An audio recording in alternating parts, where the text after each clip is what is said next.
Professor A ശ്രീധരമേനോന്റെ Kerala ചരിത്രം ഭാഗം 9 അധ്യായം 3 ചരിത്രാതീത കാലം. മനുഷ്യൻ സ്ഥിരവാസമില്ലാതെ നായാടി നടന്ന ശിലായുഗങ്ങളുടെ കാലമാണ് ചരിത്രാതീത കാലം. കേരളത്തിൻ്റെ ചരിത്രാതീത കാലത്തെക്കുറിച്ച് നമുക്ക് വ്യക്തമായ അറിവൊന്നുമില്ല. ഇന്ത്യയുടെ പുരാണ ശിലായുഗത്തെ സംബന്ധിച്ച ഭൂപടത്തിൽ പ്രശസ്ത പുരാവസ്തു ഗവേഷകനായ സംഗാലിയ കേരളത്തെ ഉൾപ്പെടുത്തുന്നില്ല. എന്തുകൊണ്ടെന്നാൽ പുരാണ ശിലായുഗത്തിലെ മനുഷ്യൻ ജീവിതോപകരണങ്ങൾ നിർമ്മിക്കാൻ ഉപയോഗിച്ചിരുന്ന സ്ഫടികശിലകൾ കേരളത്തിൽ നന്നേ ദുർലഭമാണ്.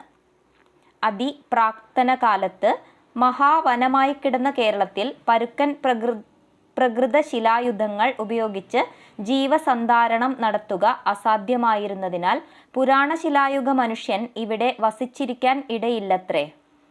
കേരളത്തിൽ നിന്ന് പുരാണ ശിലായുധാവശിഷ്ടങ്ങൾ ഇന്നോളം കിട്ടാഞ്ഞത് ആ വഴിക്ക് അന്വേഷണം നടത്തായികയാലായിരിക്കാം എന്നാണ് H.D. സംഗാലിയയുടെ അഭിപ്രായം. അദ്ദേഹം തുടർന്ന് ഇങ്ങനെ പ്രസ്താവിക്കുന്നു: തൊട്ടപ്പുറത്ത് ബോംബെക്കടുത്തെന്ന പോലെ കേരളത്തിലെയും കടൽത്തീരം പഴക്കമുള്ളതായിരിക്കാം. അന്വേഷിച്ചാൽ പുരാണ ശിലായുധങ്ങളുടെ അവശിഷ്ടം കണ്ടുകിട്ടിയെന്ന് വരാം. കണ്ടുകിട്ടിയില്ലെങ്കിൽ കേരളത്തിൻ്റെ കടൽത്തീരം അടുത്ത കാലത്തുണ്ടായതാണെന്ന് കരുതണം. ഇവിടെ പുരാണ ശിലാവശിഷ്ടങ്ങൾ കാണപ്പെടുന്നില്ലെങ്കിൽ അതിനു കാരണം തികച്ചും ഭൂമിശാസ്ത്രപരമായിരിക്കും. കേരളത്തിൽ പുരാണ ശിലായുഗാവശിഷ്ടങ്ങളില്ലെങ്കിലും നേർത്ത വരിയുള്ള അടുക്കുപാറകൾ ട്രാപ്പ് റോക്സ് ധാരാളമുണ്ട്. ഇത് നവീന ശിലായുഗത്തിൽ ഇവിടെ മനുഷ്യവാസമുണ്ടായിരുന്നു എന്നതിന് തെളിവായി കരുതാം. പുരാണ ശിലായുഗത്തിനും നവീന ശിലായുഗത്തിനും ഇടയ്ക്കുണ്ടായിരുന്ന മധ്യശിലായുഗം സംസ്കാരത്തിൻ്റെ തെളിവുകളായി പല പണ്ഡിതന്മാരും കരുതുന്ന ഒരു തരം സൂക്ഷ്മശിലായുധങ്ങൾ K.R. ടോഡ് കോഴിക്കോട്ട് ശേഖരിച്ചിട്ടുണ്ടെന്ന കാര്യവും ഇവിടെ പ്രസ്താവ്യമാണ്. മഹാശിലാ സംസ്കാരം. മഹാശിലാ സംസ്കാരത്തിൻ്റെ അവശിഷ്ടങ്ങൾ കേരളത്തിൻ്റെ എല്ലാ ഭാഗത്തുമുണ്ട്. മഹാശില എന്നതുകൊണ്ട് ഉദ്ദേശിക്കുന്നത് ശവം സംസ്കരിക്കാനോ മരിച്ചവരുടെ ഓർമ്മ നിലനിർത്താനോ കൂറ്റൻ കല്ലുകൾ പടുത്തുണ്ടാക്കിയ അറകളെയും സ്തംഭങ്ങളെയുമാണ്. തെക്കേ ഇന്ത്യയിൽ പൊതുവെ ദൃശ്യമായിരുന്ന മഹാശിലാ പ്രസ്ഥാനത്തിൻ്റെ ഭാഗവും പ്രേതാരാധനയോടനുബന്ധപ്പെട്ടതും ആണ് കേരളത്തിലെ മഹാശിലാ നിർമ്മിതികൾ. ശവം ദഹിപ്പിക്കുകയോ സ്വയം ജീർണിക്കാൻ അനുവദിക്കുകയോ ചെയ്തിട്ട് തലയോടും നീണ്ട അസ്ഥികളും സഞ്ചയിച്ച് സംസ്കരിക്കുക പഴയ കാലത്ത് പതിവായിരുന്നു. ഭാഗിക ശവസംസ്കാരമെന്നാണ് പുരാവസ്തു ഗവേഷകന്മാർക്കിടയിൽ ഇത് അറിയപ്പെടുന്നത്.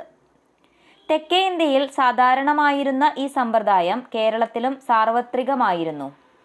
അസ്ഥികൾ കലശങ്ങളിലോ ചാടി അഥവാ താഴികളിലോ ആക്കി കുഴിച്ചിടുക, കുഴികളിലോ കല്ലറകളിലോ അടയ്ക്കുക എന്നിങ്ങനെ പലതരത്തിലായിരുന്നു ഈ സംസ്കാരക്രിയ. ആയുധങ്ങൾ, ആഭരണങ്ങൾ, ഉപകരണങ്ങൾ, പലതരം പാത്രങ്ങൾ, നാണയങ്ങൾ തുടങ്ങി പരേതൻ്റെ വിലപ്പെട്ട സമ്പത്തുകളും അസ്ഥികളോടൊപ്പം നിക്ഷേപിച്ചിരിക്കും. ഭാഗിക സംസ്കാരത്തിനു പുറമെ സമ്പൂർണ്ണ സംസ്കാരവും, അതായത് മുഴുവൻ ശരീരമോ അസ്ഥിപഞ്ജരമോ അതേപടി വാസസ്ഥലത്ത് വീടിൻ്റെ തറയിൽ ആഴമില്ലാത്ത കുഴിയിലോ ശ്മശാനത്തിൽ പ്രത്യേകം തയ്യാറാക്കിയ അറകളിലോ അടക്കം ചെയ്യുന്ന രീതിയും നിലവിലിരുന്നു. കേരളത്തിൽ കാണുന്ന പലതരം മഹാശിലാവശിഷ്ടങ്ങളാണ് കൊടും കല്ലറകൾ, പഴുതറകൾ, നടുക്കല്ലുകൾ, കുടക്കല്ലുകൾ, തൊപ്പിക്കല്ലുകൾ, ശിലാനിർമ്മിത ഗുഹകൾ മുതലായവ. നടുക്കല്ല്, പടക്കല്ല്, പുലച്ചിക്കല്ല്, മാസതിക്കല്ല്, പുലച്ചിക്കല്ല് അഥവാ മാസതിക്കല്ല്, പാണ്ടുകുഴി, പഞ്ചപാണ്ഡവർ മഠം, നന്നങ്ങാടി, പുതുമക്കത്താഴി എന്നിങ്ങനെ പല പേരുകളാണ് അവയ്ക്ക് പലതിനും കേരളത്തിൻ്റെ വിവിധ ഭാഗങ്ങളിൽ പറയുന്നത്. കൊടും കല്ലറകൾ, കല്ലറകൾ മുതലായവ. കഴിഞ്ഞ ഏതാനും ദശകങ്ങളിൽ പുരാവസ്തു ഗവേഷകന്മാരുടെയും നരവംശ ശാസ്ത്രജ്ഞന്മാരുടെയും പരിശ്രമത്താൽ കേരളത്തിൻ്റെ പല ഭാഗങ്ങളിൽ നിന്നും മഹാശിലായുഗത്തിലെ ചില ശവസംസ്കാര സ്ഥലങ്ങൾ കണ്ടുപിടിക്കാൻ കഴിഞ്ഞു. കുറേ കൊല്ലങ്ങൾക്ക് മുൻപ് വർക്കലത്തുരപ്പിൻ്റെ പണി നടന്നുകൊണ്ടിരുന്നപ്പോൾ പല കുടങ്ങളും അസ്ഥിപഞ്ജരങ്ങളും അടക്കം ചെയ്ത പാഴികളും അറകളും കാണുകയുണ്ടായി. സാധാരണഗതിയിൽ ഇമാതിരി ശവകുടീരങ്ങളിൽ കാണാറുള്ള ഉപകരണങ്ങളൊന്നും അവയിൽ ഇല്ലായിരുന്നു. അവയുടെ വമ്പിച്ച കാലപ്പഴക്കത്തെയാണ് ഇത് കാണിക്കുന്നത്. തിരുവനന്തപുരത്തിന് 25 മൈൽ വടക്കുള്ള പുളിമാത്ത് എന്ന സ്ഥലത്ത് കുറെ കാലം മുൻപ് ഒട്ടേറെ ശവക്കല്ലറകൾ കണ്ടെത്തുകയുണ്ടായി. ഓട്ടുമണിയും ഇരുമ്പിൻ കുന്തമുനയും അടങ്ങിയ കൊച്ചുകുടം ഓരോന്നിലും ഉണ്ടായിരുന്നു. ഈ കല്ലറകൾ കൂടാതെ ഭൂമിക്കടിയിൽ കുഴിച്ചിട്ടിരുന്ന ചാടികളും ഇതേ സ്ഥലത്ത് നിന്ന് കിട്ടി. ഇടുക്കി ജില്ലയിലെ ഗിരിപ്രദേശങ്ങളിൽ മഹാശിലാ സ്മാരകങ്ങൾ ധാരാളമാണ്. ദേവികുളം താലൂക്കിൽ അഞ്ചനാട്ട് താഴ്വരയിലുള്ള മറയൂർ ഗ്രാമത്തിൽ കൊടുങ്കല്ലറകളും കല്ലറകളുമുള്ള പല സ്ഥലങ്ങളും കണ്ടെത്തിയിട്ടുണ്ട്. ഉടുമ്പൻചോലയിലെ കല്ലാർപ്പട്ടം കോളനിയിൽ മഹാശിലാവശിഷ്ടങ്ങളായ കല്ലറകളും നടുക്കല്ലുകളും കാണാം. ഏതാനും വർഷങ്ങൾക്ക് മുൻപ് വണ്ടിപ്പെരിയാറിൽ നടത്തിയ ഉത്ഖനനത്തിന്റെ ഫലമായി വലിയ കൊടുങ്കല്ലറകളും നടുക്കല്ലുകളും കണ്ടുപിടിച്ചിട്ടുണ്ട്.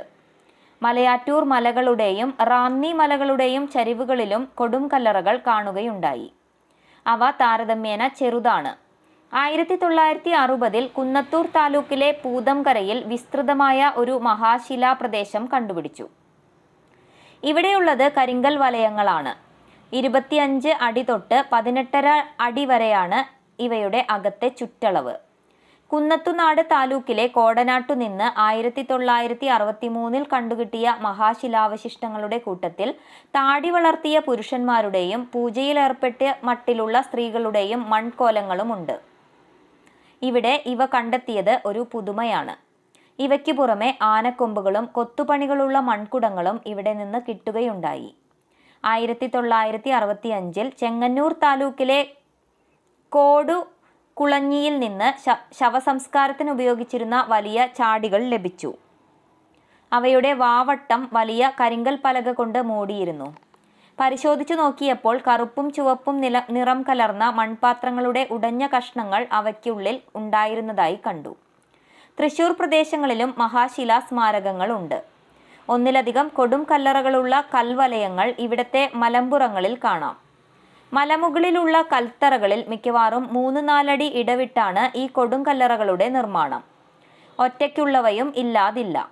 അവയിൽ ചിലതിന് ഒരു വശത്ത് ഒരു പഴുതുണ്ടായിരിക്കും. പഴുതറകളുള്ള പോർക്കളം കുന്നംകുളത്തിനടുത്ത് കേരളത്തിലെ ഏറ്റവും പ്രധാനപ്പെട്ട മഹാശിലാ സംസ്കാര കേന്ദ്രങ്ങളിൽ ഒന്നാണ്. ഇവിടുത്തെ പഴുതറകൾക്ക് തിരുവില്വാമലയിൽ കണ്ടെത്തിയ ഒന്നിനോട് സാദൃശ്യമുണ്ട്. തിരുവില്വാമലയിലെ പഴുതറയിൽ വളഞ്ഞ മഞ്ഞവരകൾ കൊണ്ട് അലങ്കരിച്ച ചുവന്ന മൺപാത്രം ഉണ്ടായിരുന്നു. മലമ്പുറങ്ങളിൽ വളരെ വിരളമായി മാത്രം കാണുന്ന നടുക്കല്ലുകൾ ഇവയുടെയുള്ള ചെങ്കൽ പ്രദേശങ്ങളിൽ ധാരാളം കാണാം. ആനപ്പാറയിൽ ഒരു നടുങ്കല്ലുണ്ട്. ഇവിടെ പടക്കല്ലെന്നോ പുലച്ചിക്കല്ലെന്നോ ആണ് ഇതിന് പറയുന്നത്. പല വലുപ്പത്തിലുള്ള ഒരു കൂട്ടം നടുക്കല്ലുകൾ കോമളപ്പാറത്തല എന്ന പ്രദേശത്ത് കാണാനുണ്ട്. ഇവയിൽ ഏറ്റവും വലുതിൻ്റെ ഉയരം 12 അടി 5 ഇഞ്ചും ചുവട്ടിലെ വണ്ണം 7 അടി 6 ഇഞ്ചും മുകളിലെ വണ്ണം 1 അടിയുമാണ്. തൃശ്ശൂരിലെ ചെങ്കൽ പ്രദേശങ്ങളിൽ കാണുന്ന ശവകുടീരങ്ങളാണ് തൊപ്പിക്കല്ലും കുടക്കല്ലും.